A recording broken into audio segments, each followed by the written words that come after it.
Okay, we're on the bottom of what is it? The Mem Testament base. The bottom of Mem Testament base. So it said in the Mishnah that Nisach Hamayim you do on Shabbos also, but you can't bring the water. You can't go to the Shiloh to get the water on Shabbos. So that you do before Shabbos, but you bring it in a Chavesh and Mukadeshes, and you leave it overnight. And the next morning, you'll do the avodah, put it into a sloch, which you have to be Mekadesh the water, but you don't put it into a Kli Mukadeshes, into a sanctified, consecrated Kli from the day before. And the Gemara says, what's the problem? V'mai, nice to be Mukadeshes. Bring it in a holy vessel. What's the problem? So, the water from the Shiloh. So you bring the water before Shabbos in a Kli Sheina Mukadeshes. So the more wants to know why. So everyone will see right away. The issue is because of Lina. If you put in the Kli Mukadeshes, it becomes sanctified. Then overnight it's going to become possible with no possible like Lina, Nosa, that's left overnight. And the Gemara knows that, but the Gemara is saying that there would be a way to do it even in the Kli Mekudesh. The Gemara thinks there are ways to do it that the Kli, even though the vessel is holy, it won't sanctify the water. So the Gemara is very vague at this point, but the right way the Gemara is going to show us what it means. I'll just speak out what the Gemara thought because we'll see right away in the Gemara. The Gemara thinks there are two ways how to make the water should not be consecrated, even though it was put into a consecrated vessel. Again, the issue is that you want to have the water should not become consecrated because if it does, then when it stays overnight, it's going to become possible. And the Gemara seems at first sight that putting it into a consecrated vessel would consecrate the water, and then you're in trouble because it's going to become possible overnight. But the Gemara thinks that there are two ways to avoid that. One is that if you put in more than necessary, you put in more than the necessary amount of water. The Kli is only going to be Mekadesh the amount which is appropriate, which we know is 3 lugin. The amount of water, like a liter, that's how much water you're supposed to put into the Kli for Nisach Hamayim. If you put in more, so it's not able to be Mekadesh more than is necessary. And therefore, it's not Mekadesh anything. If you put more than is necessary, it's not Mekadesh anything. It's the wrong amount.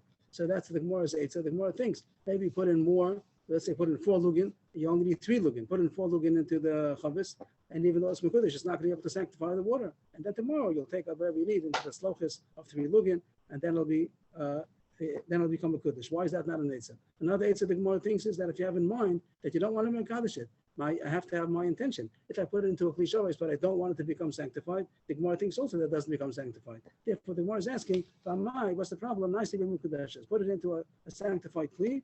And we'll put it in, but explain the Gemara's kasha is put either more water than you need, and therefore it's not going to become sanctified, or even if you put in the right amount of water, or as the Gemara is going to say, maybe that, okay, we'll see in a second. But there's another eitzah that also do it without having intention. Don't have intention that it shouldn't become sanctified. Would that be a reason that it shouldn't become sanctified? And then there won't be any problem of having the water become possible with lina. Ziri says, you see from here, these two principles are not true. The first point is Ein She'olamayim. Ein She'olamayim means there is no definite amount of how much water you have to have. Of course, you have to have 3 lugin, but if you have more than 3 lugin, it's also good for Nisach Hamayim. The Gemara is not retracting from the point that if you put more than you need, more than you could use, so the Kli Sharis does not consecrate it. That the Gemara agrees with, so the Gemara doesn't back off of that. But the Gemara says there's no limit to how much water you could use. It's true you have to have 3 lugin, but if you use more than 3 lugin, it's even better. Like not even better, but there's no difference. You could use more. You could put 10 lugin if you want. So if there's no limit to how much water you could use for Nisach Hamayim, so there's no reason that the Kli should not consecrate it. And therefore, that wouldn't be an eitzah. It wouldn't be an eitzah to put more water than necessary, because even if you use more water, Ein She'olamayim, you can use Nisach Hamayim more than 3 lugin. So therefore, the Kli will be mekadesh. How about the second point, that maybe don't have das, that it should become consecrated? I know I want to use it for Nisach Hamayim, but don't try to I have in mind I don't want to consecrate it. No, that it's automatic. It doesn't make a difference if you think about it or not. Even if you don't want it to become consecrated, it automatically becomes consecrated. That's what we said. That even if you don't want to, if you say I'm not going to be, whatever we talk about by the rule of an esrog, whatever. To be yotzei, that's to be yotzei. That's something else. That's a mitzvah shrichas kavana. If you have a semi perish, I don't want to be yotzei, not yotzei in mitzvah. But here we're talking about does it become consecrated? You put something into a kli sharis, does it become consecrated? Here the Gemara is saying kli sharis mekachin shalom adas. That even if you said I don't want it to become kadosh, it still becomes kadosh. So Rebbe told me in the morning I'm not supposed to say the whole Shema because in the kabbanis because I want to be yotzei later with the full Shema. Unless you say I don't want to be yotzei now. Oh, so I could do that? You could do that without being yotzei. I don't want to be yotzei. Because I'm just saying But the beferish that you don't want to be yotze the mitzvah of beferish. You don't want to be yotze. If you don't have anything in mind, then you might be yotze because if we hold mitzvah svichas kavanah, but there are some that are machmir that maybe this is svichas kavanah. You don't want to be yotze then. So if you don't want to be yotze, some take out they don't say the whole thing. They say Hashem That's what some say. Yeah. But not to be yotze. Beferish not to be yotze before. Okay, but here's talking about something else. Here's talking about kedusha, not about mitzvah. Mitzvah. So then, if you have beferish not to be yosef the mitzvah, you're not yosef the mitzvah. But does it become consecrated? If you put water into the consecrated vessel, does it become consecrated? So the Gemara says, in order to answer the kasha, Zimi says that it becomes consecrated even if you didn't want it to. So therefore, you have to bring a kli she'eino mukudeshes, because if you're going to bring a consecrated kli, put the water into it, it's going to become consecrated. If the water becomes consecrated, then it's going to become puzzle overnight. That was what Zimi said. The Gemara continues on the next page. This is a continuation. And therefore, if you're going to bring a holy vessel, then the water is automatically going to become consecrated. It's going to become puzzle overnight. And therefore, you have to bring a non-consecrated vessel. That's what Zimi's teretz. I could say that really, if you don't intend that the contents should become consecrated, it doesn't become consecrated, it does not become consecrated. So therefore, that would be a good eitzah. Really, it should be a good eitzah to bring a consecrated vessel, but I don't want the water to become consecrated. And it would have worked. And the water would not become holy until tomorrow. Then you say, I want it to be holy in the morning. And then it's going to become holy, no problem. So how come you don't do that? People don't understand. People don't know. All the onlookers, they don't know. If they see you taking a consecrated vessel and take the water the next morning, they would think that you did intend to consecrate it, and the water became puzzle with lina, and they're going to say that you're allowed to do nisach hamayim with puzzle water, with lina water that was overnight. So because of Xera, we said don't do it. But you can't prove from here that the kli race is mekadesh against your will. Maybe it's not, and that's how it seems that we paskin that kli, like I said, there's a little olive over here. Ein mekadesh midas, and if you don't want it to become holy, it doesn't become holy. But don't do it because people might make a mistake and learn out that puzzle water is also good for nisach hamayim. Not a teretz. Another point also, you can't learn out. Maybe a yeshel amayim. There's a maximum of how much water you're allowed to use for this hamayim 3 gelug. And if you put in more than 3 gelug, it doesn't become consecrated because it's not roy.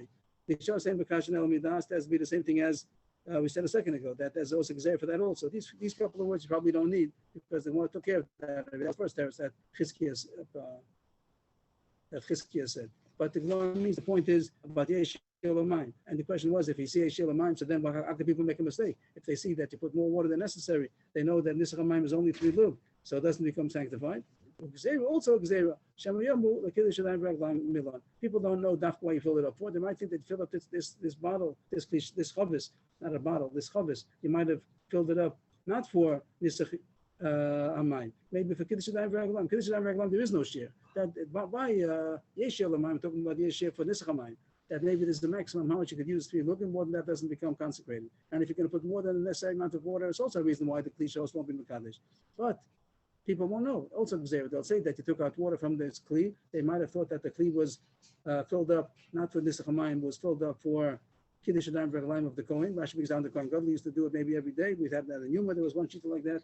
So therefore there's no limit to how much water he's allowed to use. He can use as much water as he wants for kiddush yadayim v'raglayim. So then it does become consecrated. Since it becomes consecrated, they'll say that you're allowed to use postal water because it stayed overnight. You're allowed to use postal water for nisach hamayim. So they said, don't do that. Take a kli she'eino mekudesh. That's the end of the sugya. What did the Gemara talk about? That water which became postal overnight, if it was consecrated, became postal with lina overnight. So therefore, it surely is postal for nisach hamayim. And we want to make sure we don't have that. Therefore, take unconsecrated vessel when you have to take it erev Shabbos to leave it overnight. There is a way. There are 2 ways that you could have done in another way. But it's dangerous to do it other ways. Don't do it. One way would be that I would take more than the necessary amount of water, and therefore the kli shor is not mekadesh more than it could, and therefore it's not mekadesh anything because it's too much. And there is shil hamayim. There is a maximum how much you're allowed to have water for this hamayim, not less and not more than 3 lug. But people might think that you took it for different reasons. You took it for kiddush yadayim v'raglayim, and therefore they'll say that it did become consecrated and it's possible and it's still good. Another issue would be to have the farish in mind that I don't want it to become kadosh, and the Gemara says also that also would work. And mekadesh el midas, but also there people will think that you will mekadesh it. So stay away from these eitzes. Do it the simple way to take a kli shores that's not consecrated. The next Gemara said in the Mishnah that if the water spilled out, all became uncovered. So then that water is not good. and go to the kiyah, get regular water that's in the kiyah. Rashi explained in the Mishnah that the kiyah doesn't become possible with lina because they would submerge it every night into the bore. It says over there, muchni, hamzay, then katanes a muchni, that they have some kind of a pulley to lower it down, that it didn't become possible again, it went into a mikvah. But the reason says you can't use it if it was spilled out. Okay, if it was spilled out, it was spilled out. But it says also for this galsa, if it became uncovered. What's that all about? So we know Gilui Mayim Megula, Yain Megula, that it's possible for the Mizbeach. Why?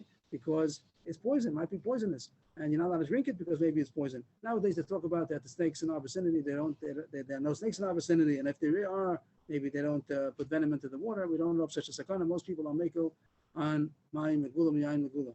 But there are those that are machmer. What? The Kohen says that we don't know the reason for that, and we should still cover it. So it could be, yeah, but that's not, it seems to be a chumrah or chasidus, and the pashtus Gemara goes only when there's a chash that a snake drank from it. So it's not like it's not because of a davar sheba minyan. Regularly, you can beat water in a cup and come back to outside. Most people today are not makbid on this. Most people are not makbid, and even if it gets uncovered, they would still drink it. But in the Mishnah talks about that it's a sakana, therefore it's not. It's because of a sakana. It's not a halacha as much as a sakana. The halacha is don't do dangerous things, and it's a dangerous thing to drink water that was uncovered. And here it says this is also possible for the mizbeach. The Gemara wants to know that maybe there's a way to purify the water. It's true that as long as there's poison inside, it's not good for nisach hamayim or nisach hayayin. But is it not possible to strain it? The Gemara is going to bring a mishnah that somehow that if you strain the water through a strainer, it takes out the poison. And then there'd be a way how you could use the water by just straining it. What's the problem? Why is it possible for the mizbeach? Lever bim zananas. Pierce it through a strainer. And the Gemara is going to bring a machlokes if a strainer has the ability to take out the poison. Well, our Mishnah, the fact that our Mishnah doesn't have that eitzah, does that mean that our Mishnah knows there's no way to get the poison out? Let us say the fact that Mishnah doesn't have that eitzah, that the Mishnah holds against Rav Nechemia. The Tanya is really a Mishnah, but the Bryce is a little bit more elaborate. It says, Tanakama says that a strainer doesn't take away the problem of Gilui. If you had water or wine that was uncovered and a chash that a snake put venom into it, there's no eitzah to put it through a strainer. The venom will go straight through the strainer also. But Rav Nechemia says no, that the strainer can't take out the poison. Rav Nechemia emisab is mancha tachtona megula. Above is mancha tachtona mechusa. Afal pisha alyona megula. Ein ba mishum gilui yipnei sheres nachash domal esfog safa omeid b'mkomo. He says that if you have a strainer, so of course the strainer is always going to have two kalim. What does it mean? You have the bottom kli that catches the after comes out of the strainer. That's called the tachtona, and you have the top kli. It might mean the kli that you're pouring from, or before it goes through the strainer. So he says the problem is only before it goes through the strainer. But if from the time it went through the strainer, it was covered in a way that there was no snake was able to get access, so then there's no chash. Because if it went through the strainer, the poison came out. Or what do the words say? The problem is only the bottom kli, which receives the water after the strainer, was uncovered. Then maybe the snake came after the strainer. But if the bottom kli, which receives the water after the strainer, it's covered up, even though the upper one is uncovered. No problem of gilui because the venom of the snake, even if there is snake, is the venom of a snake, it's going to be like a spog. That means like a sponge, which is floating on top. I don't know what the words mean exactly, but the point is that it doesn't go through the strainer. But Nechemia says that a strainer is a good way to get the venom out of the water. So the one is asking why not. Is that because he thinks that it's like some kind of a liquid that will be stopped by the strainer? Not a liquid, that it's some kind of solid or thick enough that the strainer will stop it? He doesn't think of the venom as being a liquid. Is that correct? It's thick enough that it should not go through the strainer. It's thick enough that it should not go through the strainer. Is that the Metzias with snakes and venoms? The Metzias of snakes, as far as we know, I think we don't know that they put liquid into a drink. As far as that, I don't know. But I don't know what to say. The Gemara continues. The Gemara, so that's the machlokes. The Gemara is first thing. Feel good.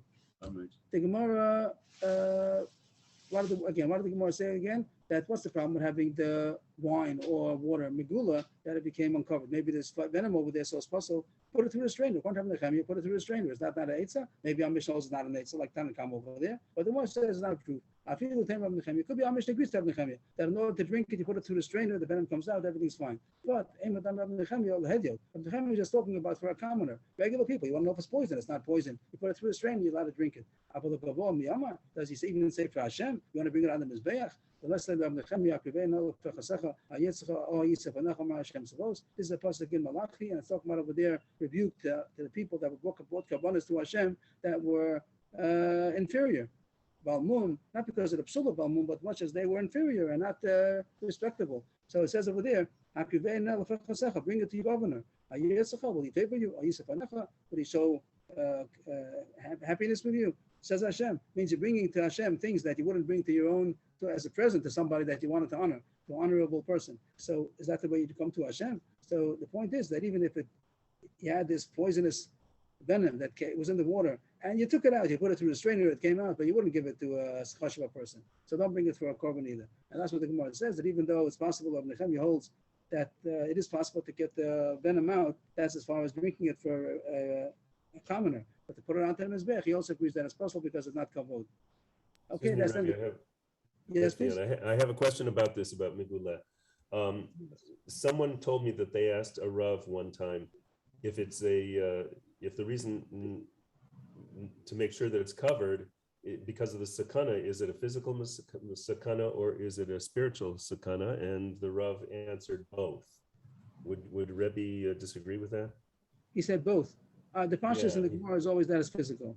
It's physical, and if there are no snakes or the venom doesn't affect us in any way, like the Gemara says over here, the pashas says that it's physical. Rebbe. Go ahead, Dr. Fine.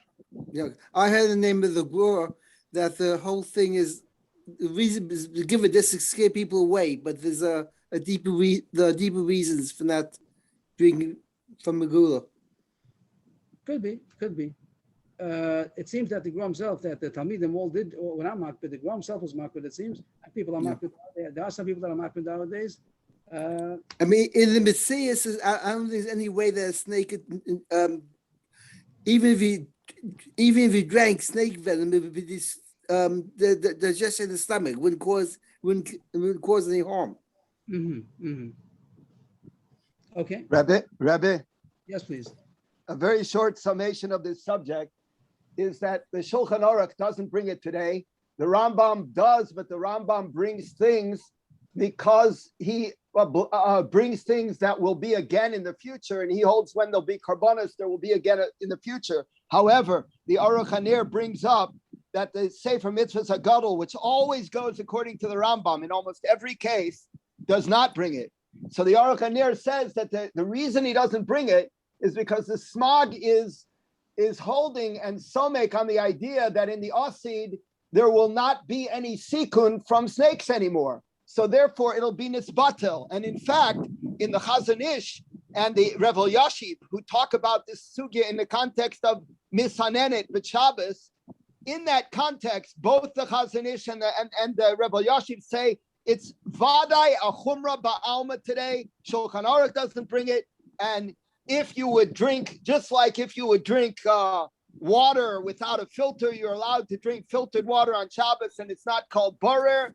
You should be allowed to drink mayim gilui because it's a chumra ba'alma. It's not shayach today. Okay, Ashikov. The issue is about health, and just one thing I would say is that you should definitely learn from here not to do dangerous things, and that the pashas is they're staying away from dangers. Okay, so we have the two sigyas, and we'll summarize it at the end of the day, at the end of the daf. But let's continue into the next parak. This is the fifth and final parak. There's about another week to go, so for the Masechta. The Mishnah continues. So this is really going back to the parak before. The parak before, Lulav Arava, over there introduced all of the titles, and it said Lulav Arava, Shisha V'Shiva, and then it went on to Sukkot V'Sachamaim, Halal V'Simcha, Chalal Chamisha V'Shisha.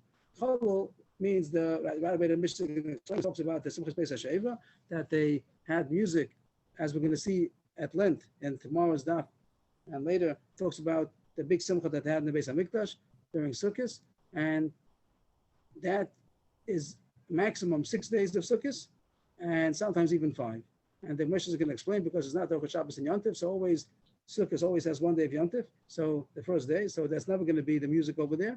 And sometimes if Shabbos comes out during the week, so then it's going to be also lacking on that day also. If Shabbos comes out on the first day, so then you got both of them on the same day, Shabbos and Yontif, and you have another 6 days. But if Shabbos comes out on a different day besides Yontif, so then Yontif is out and Shabbos is out, and you only have 5 days left for the Simcha. This is the cholol. The cholol means a flute. this is the flute, and also includes all kinds of instruments. The Gemara is going to say later on, they have all kinds of instruments, and we'll see much more detail about it, of the Beis HaShoeva, which the Chorah means, Beis HaShoeva, the word Shoeva means to draw, like Shavtamayim B'Sason, to draw water, and the drawing of the water was done by the Shiloach, as we saw. But they brought it to the Beis HaMikdash, and they had a whole simcha, a celebration, in the whole night before, preceding going to get the water. And that's the what the Beis HaShoeva means. It was in, we'll see later on that it was in the Ezras Noshim of the Beis HaMikdash, in the outer courtyard of the Beis HaMikdash, and that's what they had it the whole night. And they had music. That music is not Docha Shabbos and not Docha Yantif. Therefore, the maximum you could have is 6 days. If Shabbos came out on Yantif, you will have the Nisach HaMayim. Just to point out, the Mishnah said before that Nisach HaMayim is Shiva. So even if it's Shabbos, you do still do Nisach HaMayim. We just had that before, but you don't do Shabbos Beis HaShoeva. So not necessarily that they go together. The first day of Yantif, always you're going to bring the water before Yantif, and Shabbos, you can bring it on, you can carry it on Shabbos also, on Yom Tov also, but on Shabbos you can't. But you're not going to have the whole procession. The whole thing about the music, you're not going to have. You just do Nisach HaMayim in the morning. Also on Shabbos, you'll have the Nisach HaMayim on Shabbos. As we said, you bring the water beforehand. You leave it in Kli Shein Mekudesh, just like we just saw, but you don't have the whole Simcha the preceding night. And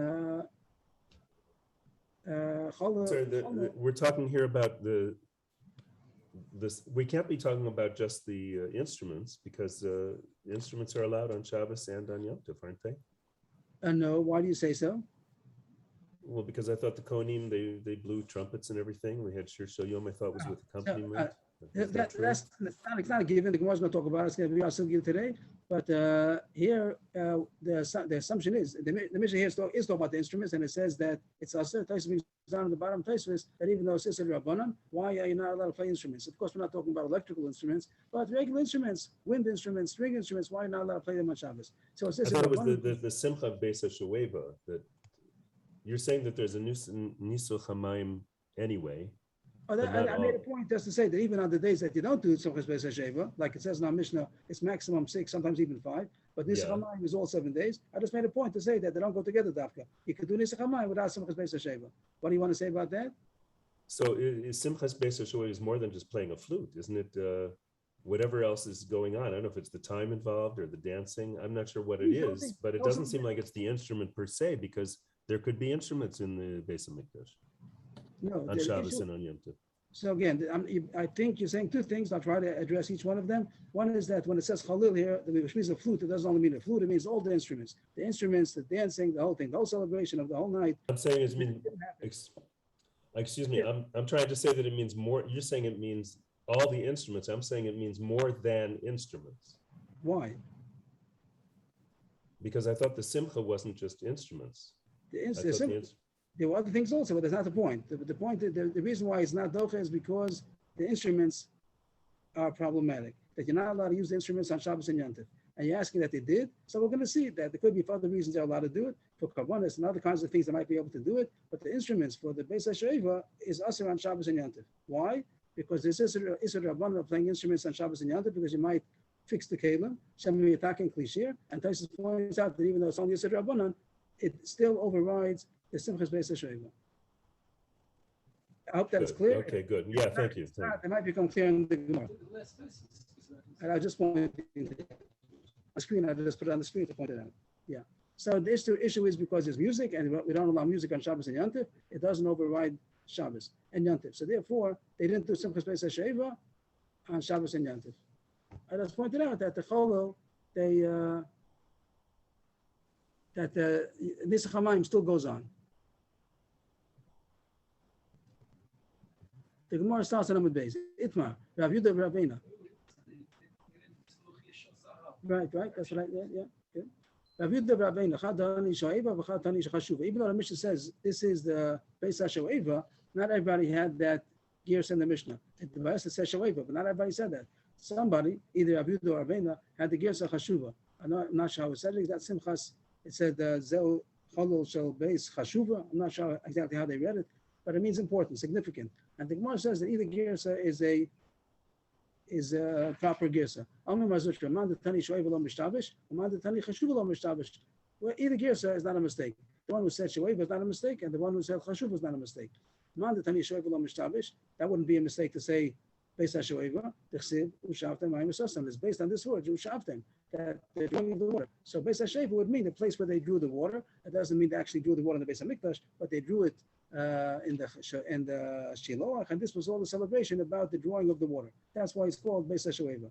And that's what everybody calls it nowadays. Ushavtem Mayim V'sosam, that's the happiness, the whole celebration they had, and that's the reason why it's called so. But the word Chashuva is also passes. Among the Tani Chashuva lo Mishavish is not a mistake to say the Simcha of the base Chashuva. The Amam Rav Nachman mitzvah Chashuva uva Misheshes Meibreishes is a very significant mitzvah. The fact that it's Chashuv, it's important. That's the reason why they gave it a name, the mitzvah Chashuva. I don't know why it's called base Chashuva, but it's the mitzvah Chashuva. It's a significant mitzvah. It's from Sheshes Meibreishes. Rashi says Sheshes Meibreishes has to do with the fact that Shitin, which we're pouring the water, is eventually going to be poured into the Shitin. That's like the big thing. And it was made from creation, as we said yesterday. We're going to say it later on. Not everybody agrees to this. Some hold that David is the one who dug out the Shitin, but even though it went to the Tehom. But this Gemara is going that it was from creation. Hashem made it. Like we said, that Hashem is the one who made it. So that's why it's Chashuva. So either Girsa is good. Nowadays, nobody calls it Chashuva. Everyone calls it a Mrs. Beis HaShoeva, Simchas Beis HaShoeva. That's what the Mishnah calls it in our Girsa. But some did have a Girsa Chashuva, and the Gemara says it also is a good Girsa. Can you remind me what the Shitin are? Shitin is the bore that's under the Mizbeach, that when they pour the wine or the water, it went into the two holes, into the hole, into the Shitin. Over there, we have a machlokus if it goes down to the Tehom, or it has a bottom. Is it a bottomless pit, or is it a bottom full pit?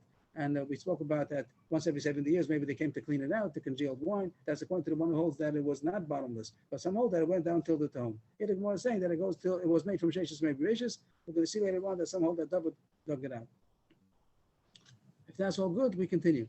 So there's going to be an issue now we're going to talk about tomorrow also. The sugya continues into tomorrow. We're not going to go so far today. We'll just do our daf.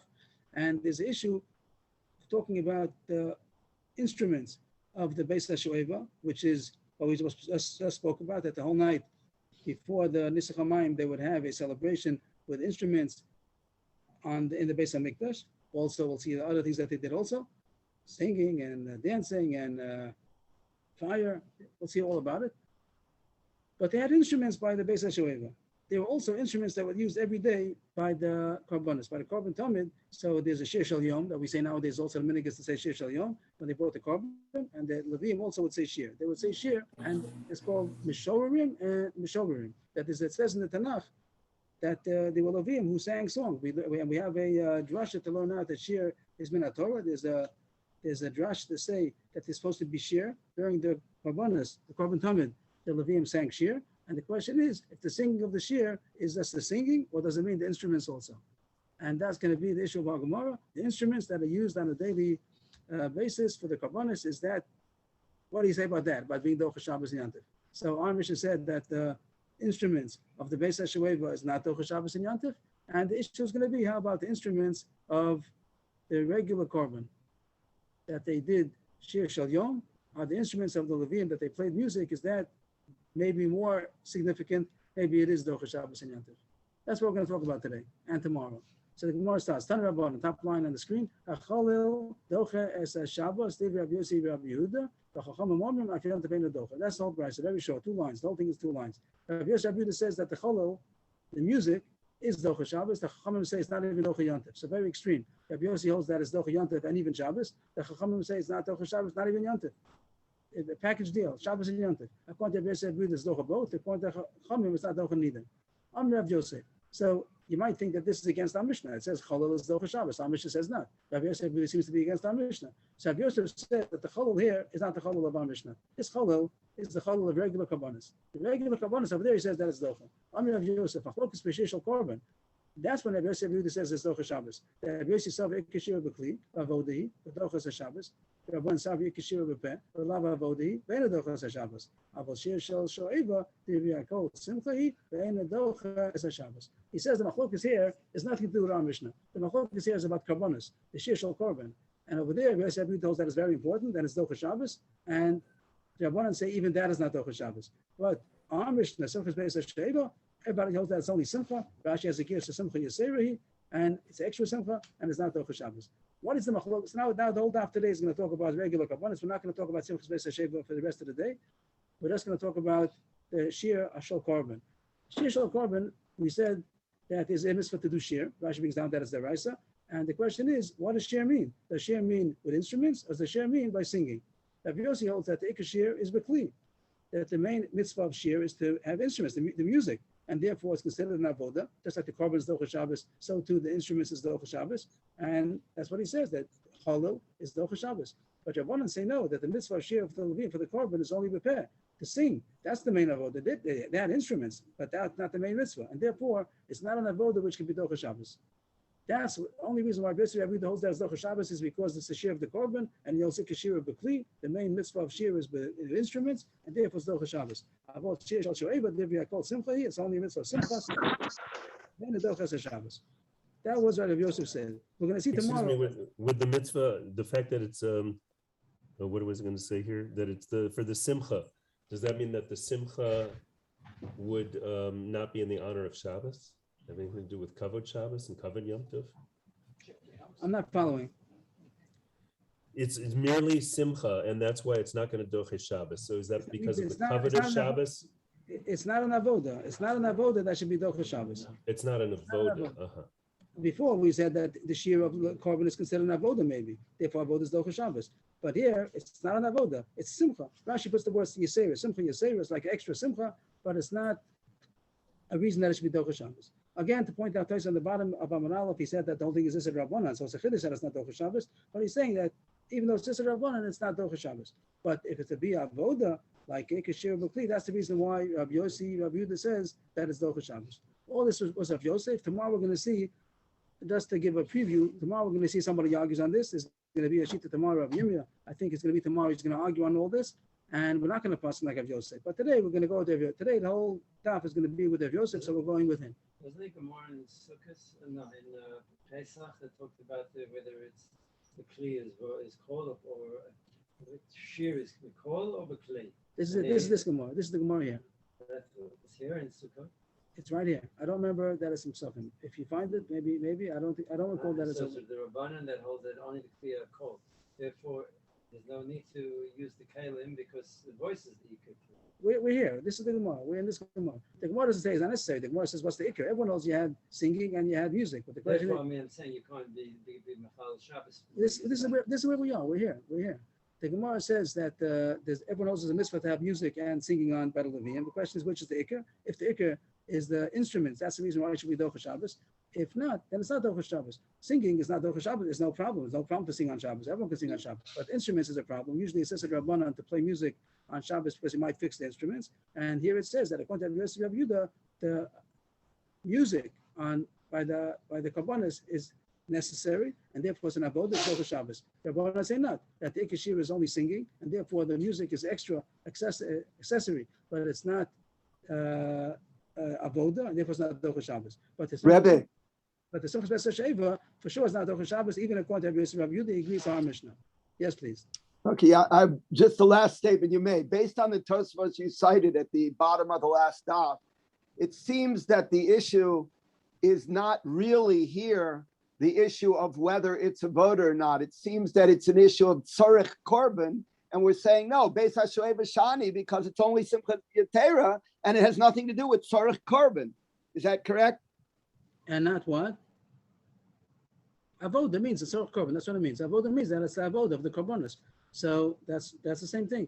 That Tosfos is bad that the whole thing existed. Rabbanan, he's surprised that it should be a problem, even if it's nothing to do with the korbanos. But after we say that, even though it's Rabbanan, it's not going to be docha only if it's an avoda. So Rabbi Yosef holds that the kli is the avoda. The instruments are an avoda, so it's docha Shabbos, and Rabbanan say not, so it's not docha Shabbos. But everybody holds by Simchas Beis Hasheva, it's not an avoda, so it's not docha Shabbos. The Gemara continues. Amar Rav Yosef, Menah Menala, Tibaha. Where do I find such a machlokes if he's going to now know to go to search if he finds such a machlokes in other places, if the main mitzvah of the shir of the Levium is by kli with the instrument or just singing. The Tanya, he thinks he has a right that they're arguing about this. The Tanya, Kli Shorish Shasan Shalates, Rabbi Posel, Rabbi Yosef, Rabbi Yehuda Marsha. That's all brisa. Again, a two-line brisa. Machlokes, if you can have a wooden Kli Shorish. Kli Shorish means a holy vessel that's sanctified to use for service of the Beis Hamikdash. The word Shorish means to serve. A Kli Shorish means a vessel that's used in service of Hashem. If it's made out of wood, does it have a din of a Kli Shorish? Could you have a wooden Kli Shorish? Does it become consecrated if it's wood? We know that most of the kelim were metal. How about if it's wood? Could it become a Kli Shorish? Rabbi says no, no such thing. Rabbi says there's no such thing as a wooden Kli Shorish. Rabbi Yosef Rabbi Yehuda says there is. There's such a thing. It's a kosher Kli Shorish, even though it's made out of wood. Just to point out, Rabbi Yosef Rabbi Yehuda, he's the one who said before that it's docha, that the shir Cholol is docha Shabbos. That's the same person. Rabbi Yosef Rabbi Yehuda before, a couple of lines up, we'll go back just to find it. Here he says, He's the one who said that the music is docha Shabbos. And now we have By the way, the kelim were made out of wood. which kelim? The flute and That's the the most, lyre. only the flute. That's the most going to talk about the flute. That's going to be How about the the lyre? Gemara doesn't know about that. The Gemara doesn't know that the flute is made out of. That's going to be the issue. You could say other ones also. The Gemara is going to talk about that. There's no real difference if it's going to be the lyre also. But the Gemara talks about the flute. The flute surely was made out of wood. So the Gemara starts over here.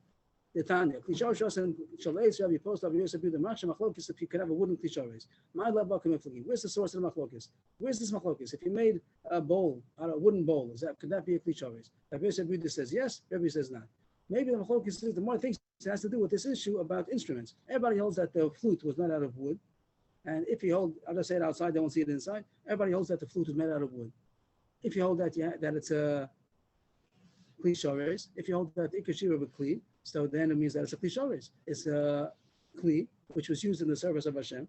There's a avodah that's called music, and they had a wooden vessel that was used for the service of Hashem. So you see, there's such a thing as a wooden Kli Shorish. And if so, any kind of a Kli could be, you can use a wooden bowl also. If you find that there's such a thing as a wooden Kli Shorish, so then you could apply it to other kind of kelim also. If you hold that the instruments, the music, is not essential by the music, it's by the singing, it's only the singing, but the music is not called an avoda, so then you don't find any place where the wood is used as a Kli Shorish, because the flute, they use the flute, but that's such a nice thing to have. It's accompaniment, but it's not the ikr. So it wasn't the Kli Shorish. That's what the Gemara thinks. It found a source for the machlokes if ikr shira b'kli or ikr shira b'peh. If you hold that you're allowed to make a Kli Shorish out of wood, the source is going to be because the flute was wood and it was a Kli Shorish. Why was it a Kli Shorish? Because ikr shira b'kli. But if you hold that ikr shira b'peh, so the flute that was used was not a Kli Shorish. It's a nice accompaniment, but it's not an avoda. So you don't find that it was a Kli Shorish. If so, there's no source to say that you're allowed to make a wooden bowl for a Kli Shorish. That's what the Gemara thinks. We'll see it inside. My labba kamiflagi is the machlok is not the following thing. The one who holds that a Kli Shorish of wood is kosher kli because he holds that the music is supposed to be with the shir is supposed to be with music, with instruments. And Mela v'alpina me'abu with the Moshe. The Gemara calls it the flute of Moshe. Rashi brings down the Gemara. There's Gemara in Erechim that says that they had a Masor, that the original flute of Moshe Rabbeinu's time they had for generations. Even in the Beis Hamikdash, it seems that they still had it. It's not really relevant to the point that it's a Moshe or not, but it means that it was originally a wooden flute.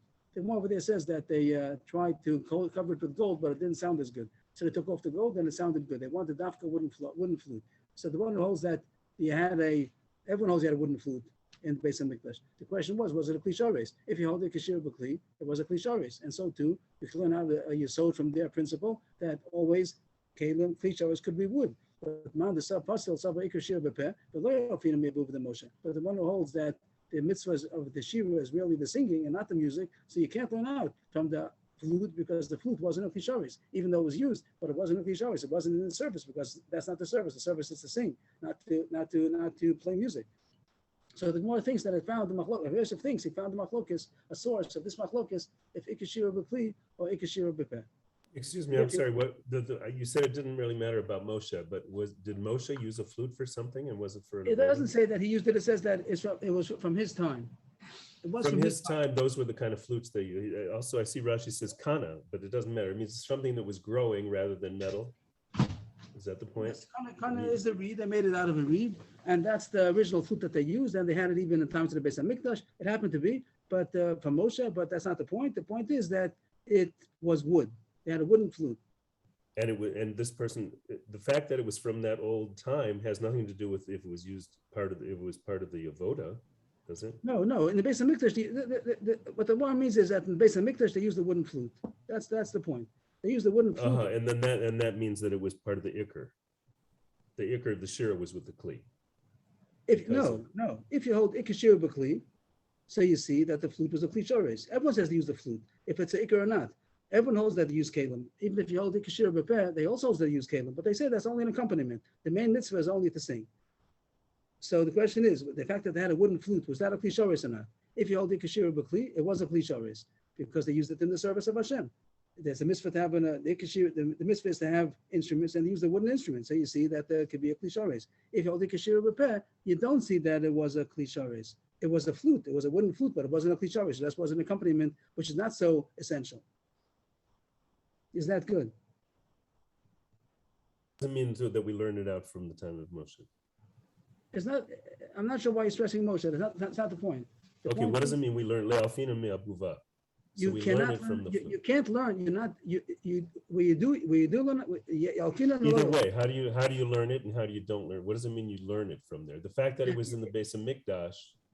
If they means that had it- a wooden flute used in the song of the Karbonos, and if you hold Ikashira B'Kli, you're entitled to learn out from there that any kind of kli can be made out of wood, because there was a kli made out of wood. The flute was See- was Leib, that's the main point. There's two sides here. For the one who holds that Iker share is bepeh, it doesn't matter that a flute's there, but only for the one who holds that Iker shira is bekli. So then you see that because a wooden kli was used and you hold Iker shira bekli, then that means that kli takes a status of being a kli sharis in the mikdash, and that's what the sugya is donning. Is that good, Leib Yaakov? Yeah, thank you. But the Gemara rejects this. Lo, the Gemara says not necessarily true. The Gemara is going to say that it's possible to reject this proof in either way.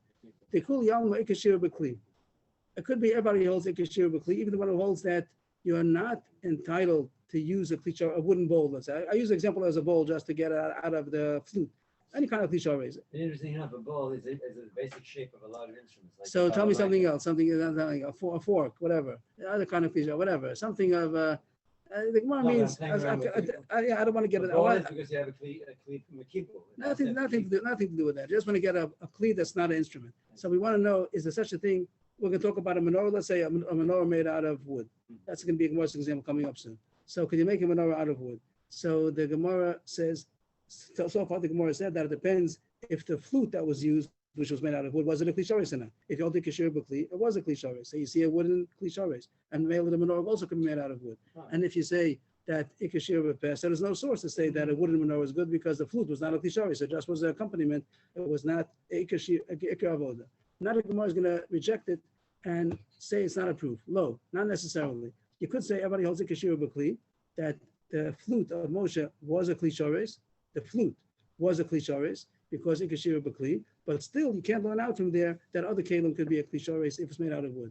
The Machlokes is, can you learn out something which is possible from something which is impossible? In other words, the Gemara is going to say that the flute had to be made out of wood because if made out of metal, it wouldn't work well. It can make a metal flute, but it doesn't work. The Gemara says it doesn't sound as nice as a wooden flute. So therefore, even if you had a kli sharis which was made out of wood, that's because there was no choice. But a bowl, a menorah, whatever you want to make out of which metal is just as good, even better. So then there's no source to be able to learn out from there. Rabbi Yosef Rabbi Yehuda holds, Rabbi Yosef says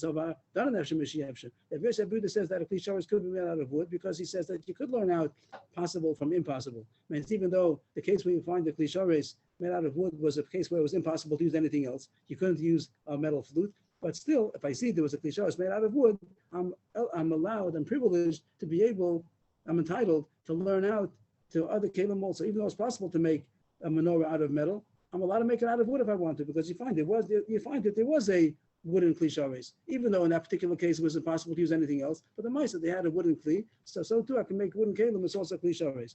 The one who argues and says that you can make a wooden menorah, for instance, they also might agree that the flute was a kli sharis. They could also agree. I agree there was a kli sharis made out of wood. That's because there's no other eitzah, there's no other possibility, because you can make it out of metal. But in a case where you could make it out of metal, like a menorah, so then make it out of metal, and it's possible to make it out of wood. So the Gemara at this point rejected it on one side, that there could be everybody holds ikashir b'kli. Now the Gemara goes the other way. Now the Gemara is going to flip it around and say, also, I'm not impressed at all with your proof, because it could be that everybody holds ikashir b'peh. Means, till now we thought that anybody who says you can make a klisharis out of wood, his source must have been from the flute. That you see that there's a flute made out of wood, and that was a klisharis, it must be there could be other klisharis also. Now the Gemara is going to say not necessarily. It could be he holds that the flute is not a proof because ikashir b'peh, and the flute is not so important. Then even though they had a wooden flute, there wasn't a klisharis. So how do I know that you? How come he holds that you're allowed to make a klisharis out of wood? It's going to be a different source altogether. The kul yalma ikashir b'peh. Everybody holds that music is mainly essential only by singing, and therefore you can't learn out that it's a klisharis from wood because the flute was not a klisharis.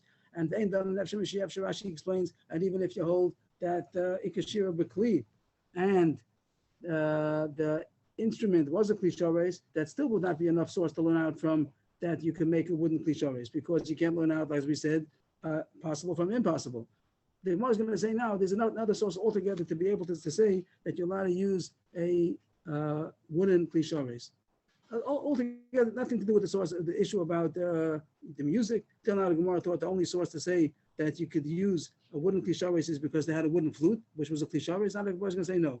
There's another source altogether. The source is going to be from the menorah. And the menorah was made out of gold, only gold, zahav tahor. But still, there's going to be a drash in the pasuk that might allow you to use wood also, wood or any other kind of material. What about the Aron HaKodesh? It was built with wood and covered by gold. So Chaim Dov is asking that the Aron and the Shulchan and the Mizbeach, all of them are made out of Atzei Shittim, and they were covered with gold. So the Gemara doesn't talk about that, and the Gemara seems to say that's all considered gold. The fact that it was covered with gold, that's considered gold. That's what the Gemara doesn't talk about, but it's a nice question. It seems to be taken for granted. That's not called the wooden klisharis. That's called the golden klisharis, because it was covered with gold. The Gemara talks about the menorah, which was completely gold, and that's the place the Gemara thinks is going to have a source, maybe the darshan that even wood is also good. Wood or anything else. Wood is only an example. Anything else, the Gemara is going to say only cheres. Cheres is on the bottom of the list. That cheres is surely not good. The earthenware surely is not good. But any material besides metal, that's going to be the issue. And the Gemara is going to go into the world of drash now and find out from the menorah if there's a drash to say that maybe wood is also good klisharis. Yes, please. They used stone because they weren't makabel tumah. No, you're not in Beis Hamikdash. You're talking about something else. You're talking about the Paraduma, nothing to do with the Beis Hamikdash. There were no stone came in the Beis Hamikdash. Those stones are because they wanted to prevent any kind of tumah, and it was not in the Beit Hamikdash. Nothing to do with the Beis Hamikdash. The klisharis, you don't find a stone klisharis. After Agamora, it could be that if you hold that the wood is good, maybe stone is also good, but that's not. There's no given that they use stone. All the ones we know about were all made out of metal, like it says in the Torah. That's what they were made out of. So the question is, could you learn out from a different source altogether that maybe wood and other materials are also kosher, not from the klisharis? That's going to be the rest of the page now, and the issue is called klal and pratu klal, or ribui miyut ribui. So we'll give an introduction. Sometimes the pasuk has a word that's a very general word. It's a generic word, then it says something specific, and then it says again a general word. And the Gemara has the machlokas how to dash in that. Is it called klal or pratu klal, or is it called ribui miyut ribui? The way that it comes out after all the dust settles, it comes out that a klal or pratu klal is more. That way of dashing is more limiting, and only after everything means the klal is coming to be marba something. It's coming to include more than the specific thing. It's not a specific thing. Here the case is that it says by the menorah zahav. It says it's made out of gold. It's only gold kosher. So the fact that it says in general menorah, the word menorah without saying zahav, so that it comes to say that even anything is good, not only gold. But if you're dashing klal or pratu klal, so then it's you're only able to learn out something which is very similar to gold. And the very similar is going to be that it's metal. It doesn't have to be gold. Everyone's going to know that it doesn't have to be gold. It could be made out of other metals also. But you're not able to learn out so broad that even the things that are not metal, it has to at least be similar to gold in the fact that it's metal. The one that holds ribui miyut, the ribui, a different way of dashing, he says that when it says menorah, marba, everything is good.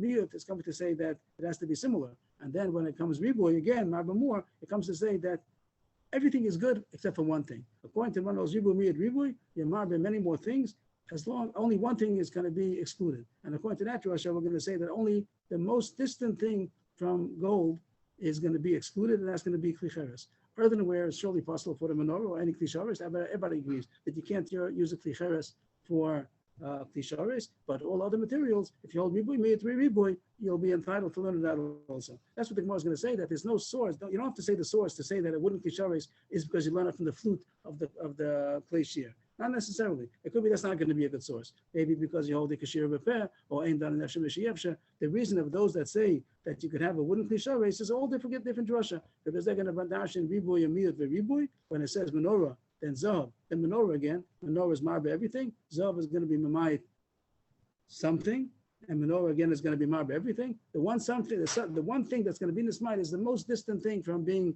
gold, and that's going to be klicheres. But wood is going to be kosher. It doesn't have to be metal. If you hold, The mamayit is in the middle. Yes, yes. Therefore, we are learning that something opposite to gold is the going to most be distant this thing, only the most distant thing. But the whole cloud, then it has to be similar to gold. It's not enough that it's not only one thing is going to be in this might. Everything which is not similar to gold is going to be excluded, which means anything which is not a metal. So that's going to be the machlokes. One holds that you have to have metal. Not only everyone holds you don't have to have gold, not only because there is something ribu over there. Cloud up front is the armor more. But one brush is going to come out that it has to be nafka metal, and the other one is going to say that anything is good besides cheres, besides earthenware. That's the Gemara. That's the Gemara is going to finish off. The Gemara starts here. Excuse me, Rebbe. Yes, please. Do you know which one of these would be Rebbe Yishmael's klal prat klal? I'm not following. This klal prat klal. Do you know Yes. which one of those of Rebbe Yishmael's we're talking about here? It's not talking about like there's klal prat klal yatadan elakein prat.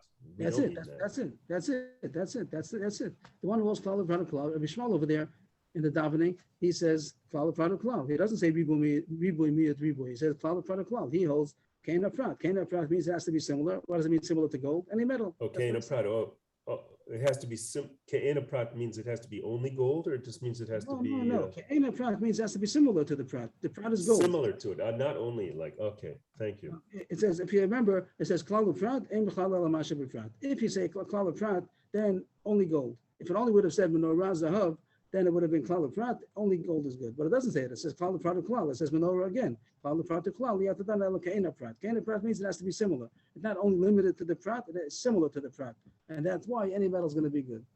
Very good. So the Gemara says, "Vacha." Where's the Gemara go? Vacha b'meilaf menorah b'chlal prat b'chlal prati. Oh, b'ribuy omitu kamufsegin. Machlokes says if you can dash the pasuk of menorah with a klal prat, which is going to be klal prat klal, or you can dash ribuy miyut, which means ribuy miyut ribuy, as we're going to say right away. Rabbi dash klal prati. Rabbi dash ribuy miyute. Rabbi is limiting, and he says he's going to dash in klal prat and say that only metal is good. And Rabbi says that ribuy miyut, he's going to come out that metal, that even wood is good. The only thing that's not going to be good is only going to be cheres, as the Gemara is going to explain now. Rabbi dash klal prati. How does the pasuk go? The pasuk says, "V'sisa menoras zahav tahor," and let's skip around a little bit. "V'sisa menoras," these two words, and then it says zahav tahor, and then it says mikshah teyaseh menorah. That's the end of the pasuk. Okay, it continues. That's all we're bringing down over here. "V'sisa menoras," these two words. "V'sisa menoras," that's a cloud. Doesn't say what kind of menorah. It just says make a menorah. Then it says zahav tahor. That's very specific.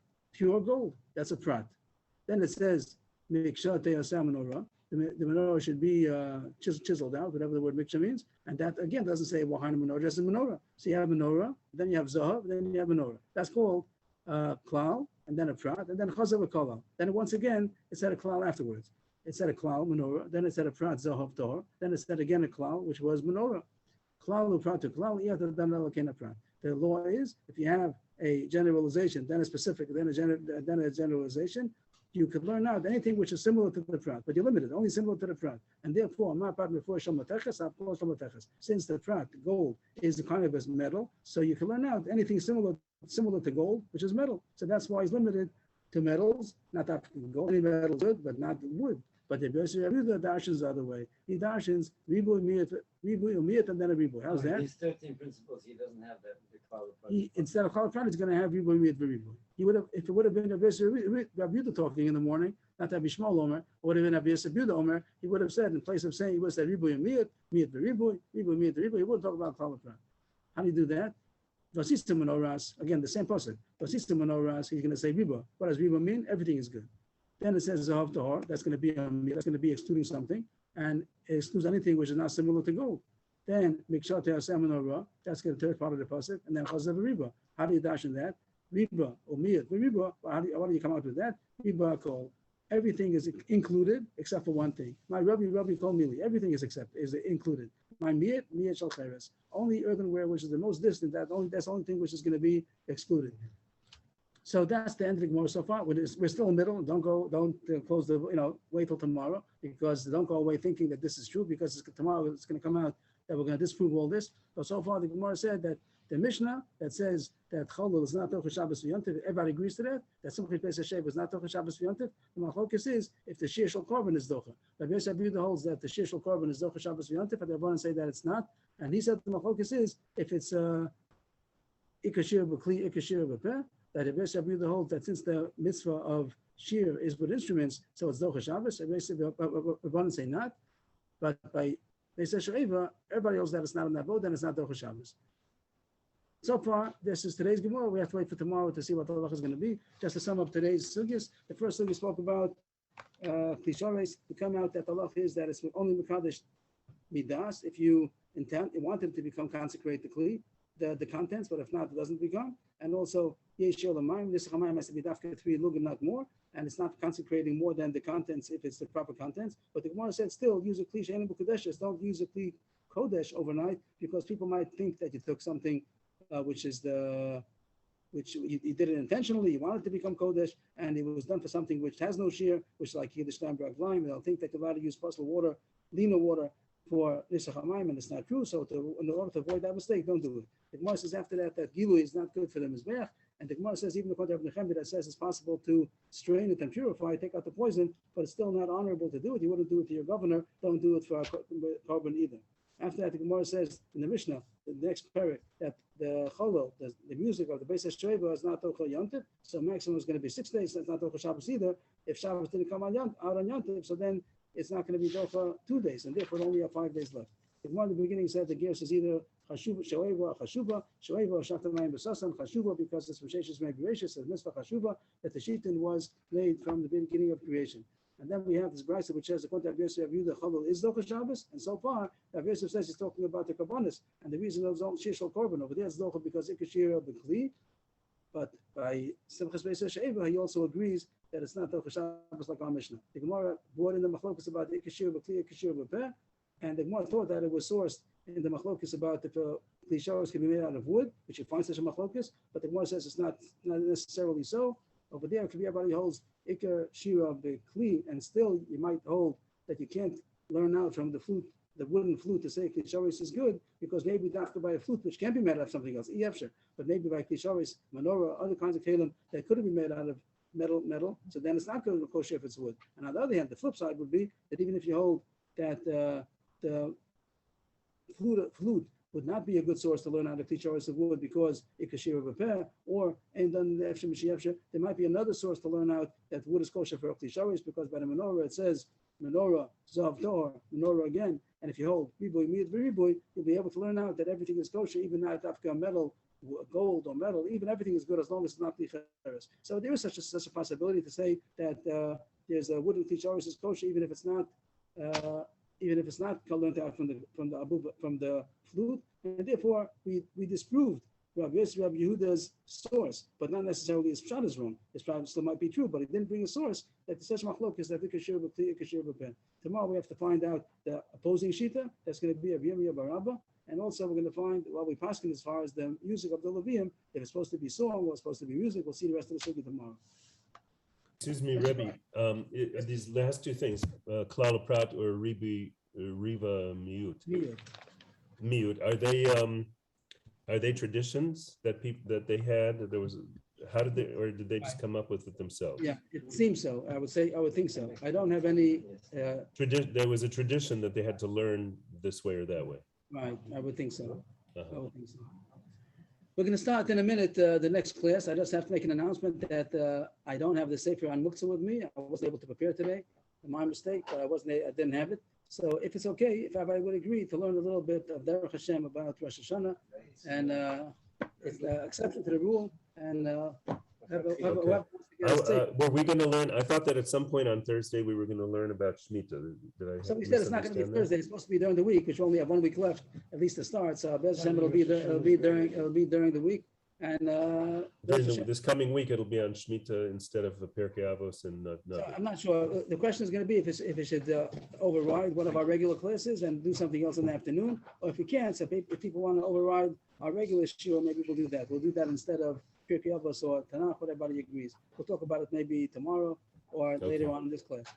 Yes, thank you. Okay. Be back.